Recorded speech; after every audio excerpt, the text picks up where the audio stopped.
নমস্কার, ব্রেকিং বাংলায় আপনাদের স্বাগত। আমি জয়ন্ত মজুমদার।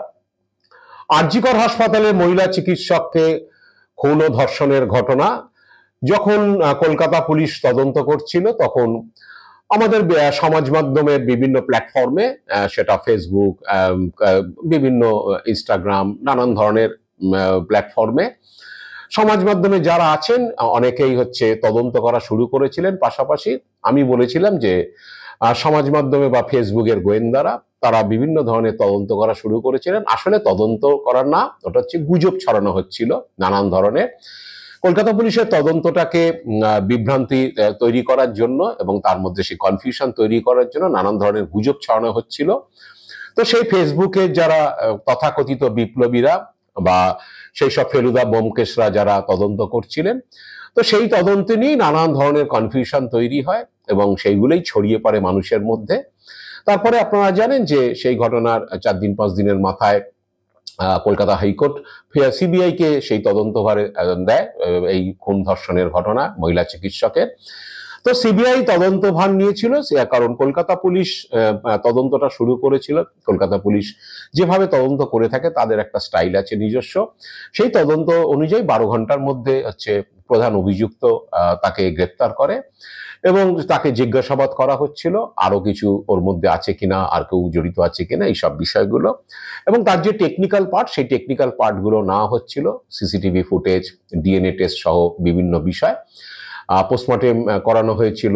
এইমসের একজন চিকিৎসক ছিল, মানে অন্য হাসপাতালের 2জন চিকিৎসক, ইনক্লুডিং এইমসের একজন চিকিৎসক, ম্যাজিস্ট্রেটের তত্ত্বাবধানে। পোস্টমর্টেম রিপোর্ট আসার পরে সেটা খতিয়ে দেখে তারপরে ডিএনএ টেস্টের জন্য যায় ওই নির্যাতিতার জামা কাপড়, অভিযুক্তের জামা কাপড়, এইসব।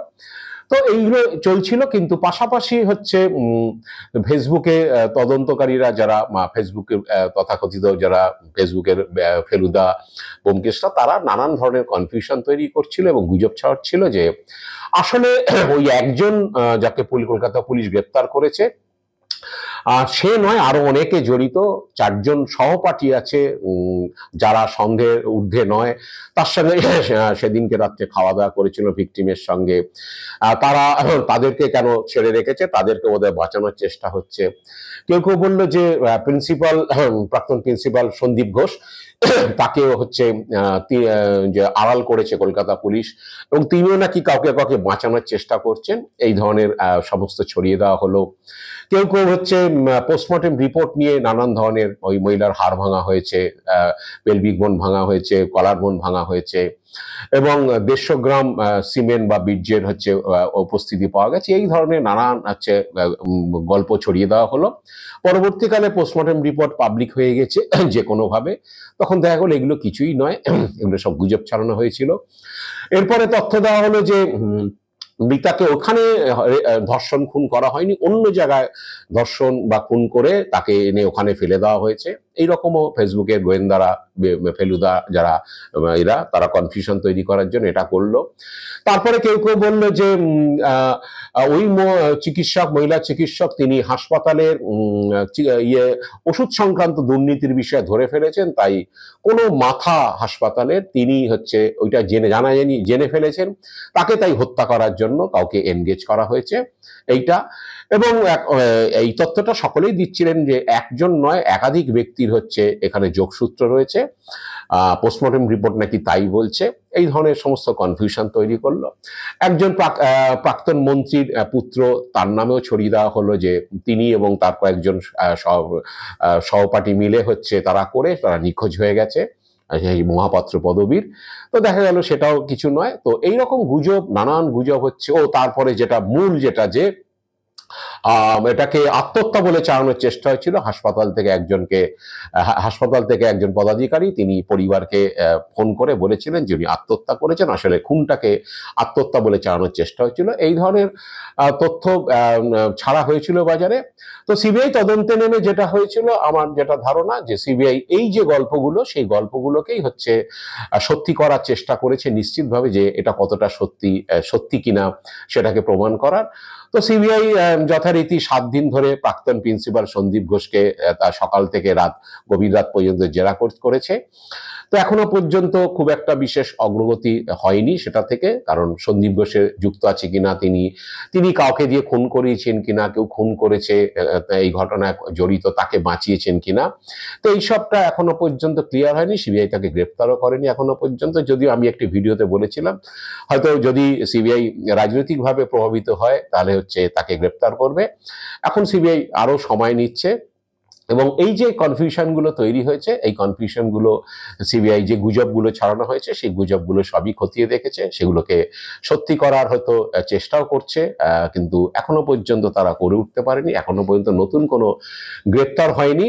আমি যেটা আরও বলেছিলাম যে সন্দীপ ঘোষের বিরুদ্ধে প্রশাসনিক দুর্নীতি, নানান ধরনের অভিযোগ থাকতে পারে, কিন্তু একটি খুনের মামলা, একটা লোক প্রশাসনিক দুর্নীতি, কলেজে, মেডিকেল কলেজে প্রফেসররা তার বিরুদ্ধে থাকতে পারে, তার পিজিটিরা তার বিরুদ্ধে থাকতে পারে, ছাত্ররা তার বিরুদ্ধে থাকতে পারে, কিন্তু খুনের মামলায় যদি তাকে যুক্ত করতে হয় তাহলে খুনের মামলায় তার যোগসূত্র প্রমাণ করতে হবে।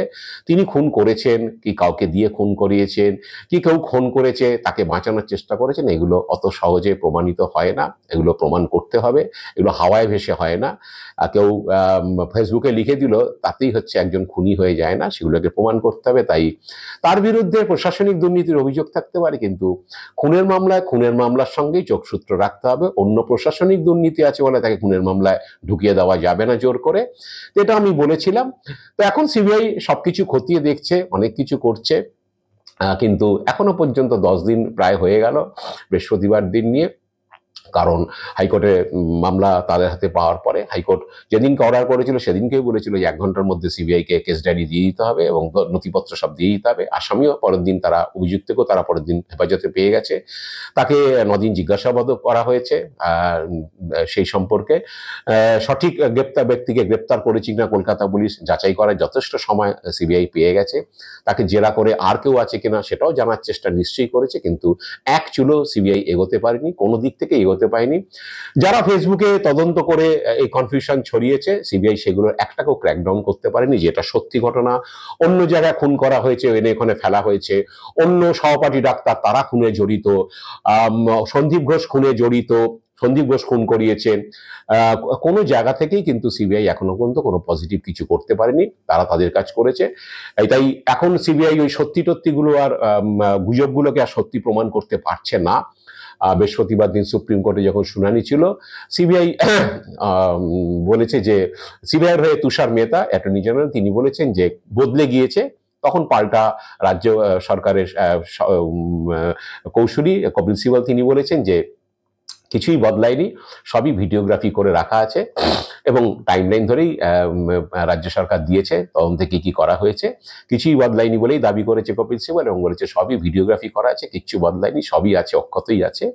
আসলে সিবিআই অ্যাকচুয়ালি এগোতে পারেনি, আর এগোনো কারো কথাও নয়, কারণ ফেসবুকের গোয়েন্দারা যেভাবে কনফিউশন তৈরি করার জন্য, কলকাতা পুলিশের তদন্তটাকে জল ঢেলে দেওয়ার জন্য তারা যেভাবে গুজব ছড়িয়েছে, সেই গুজবেই মানুষ বিশ্বাস করেছে, মত্ত হয়েছে। সিবিআই এসে, কারণ বৃহস্পতিবার দিন কুণাল ঘোষ পরিষ্কার বলেছেন যে সিবিআই সুপ্রিম কোর্টে অ্যাকচুয়ালি এগোতে পারেনি বলেই তারা এই কনফিউশন ক্রিয়েট করার জন্য এইসব কথা বলছে। আসলে যে কনফিউশনগুলো, যে দাবিগুলো করা হয়েছিল, এরা করেছে, অমুক করেছে, তমুক করেছে, এ ফোন করে বলেছে আত্মহত্যা করেছে, অমুক করেছে, সব লোকগুলোই সামনে রয়েছে। সিবিআই তাদেরকে ধরুক, সিবিআই তাদের সঙ্গে কথা বলুক, প্রত্যেকেই তো রয়েছে, কেউ তো পালিয়ে যায়নি।